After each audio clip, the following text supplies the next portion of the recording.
Chez Poult, les biscuits ont sans doute le goût de la liberté. C'est en tout cas dans cet esprit qu'ils sont fabriqués. Sur le site de production de Montauban, on est très loin des clichés habituels de l'usine. Ici, les opérateurs sont motivés, épanouis et prennent des initiatives. Comme Florence. Elle a connu l'avant et l'après-transformation. Une transformation impulsée par la direction qui a repris les rênes de l'entreprise en 2005, avec la volonté de changer le paradigme de l'entreprise pour mieux performer dans les bons comme dans les mauvais moments. C'est ainsi qu'en 2007, Poult, entreprise centenaire, a fait exploser son carcan hiérarchique. En usine, 2 strates hiérarchiques ont été supprimées. Le comité de direction a lui aussi disparu. Une déhiérarchisation salutaire. On se sent déjà quelqu'un dans l'entreprise. On n'est plus des numéros, comme on disait. Voilà, une carte de pointage, un numéro. Voilà, même le directeur ou même Carlos, quand il vient, bonjour Florence, il nous serre la main, il sait qui on est. On a pris un peu plus de valeur dans l'entreprise. Déjà, on a des responsabilités, on est autonome dans les décisions qu'on prend au quotidien. Les opérateurs ont pris le contrôle de leur chaîne et les équipes se gèrent elles-mêmes. Pour tout ce qui concerne les plannings, le recours aux intérimaires ou les congés. Bruno Pastré a 27 ans de Poult derrière lui. Il s'est beaucoup investi dans la transformation profonde de l'organisation avec des méthodes novatrices.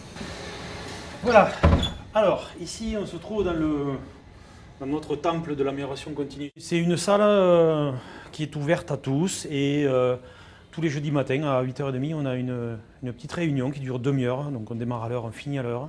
Et des salariés viennent en fait exposer leurs projets. Des projets en cours, d'autres à venir, dont le stade d'avancement est indiqué sur ces tableaux.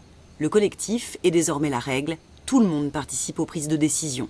Beaucoup plus de bonnes décisions parce qu'en fait, elles sont prises par les gens qui vont être impactés par la décision et pas par des gens qui pourraient être dans des bureaux au siège ou à Dieu sait où, en disant il faut faire ci et puis après démerdez-vous les usines. On a fait des gains de productivité grâce à ça.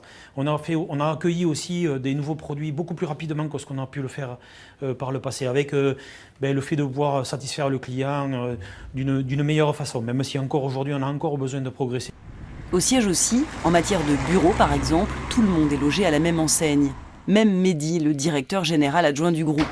Et s'il est fier du projet, il est aussi conscient que ces changements ne se font pas sans douleur.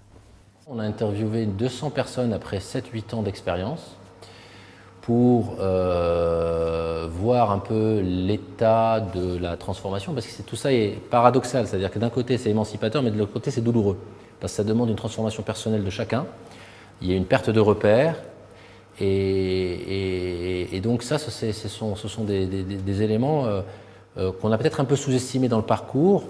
Et voilà, donc c'est quoi la nouvelle étape? La nouvelle étape, c'est d'essayer de travailler sur des éléments d'équilibre du système. Et donc, on met en œuvre des dimensions nouvelles dans notre fonctionnement où chaque équipe, ce que je vous disais tout à l'heure, devra rendre plus explicite ses engagements vis-à-vis de la collectivité, écrire son ambition et ce qu'elle a envie de faire. Donc ça, on va rentrer dans cette logique-là. En matière de performance, les résultats sont déjà là. Leader grande et moyenne surface avec 33% de part de marché il y a 5-6 ans, Poult détient aujourd'hui 40% de part de marché. Ces biscuits sucrés n'ont pas fini de faire parler d'eux.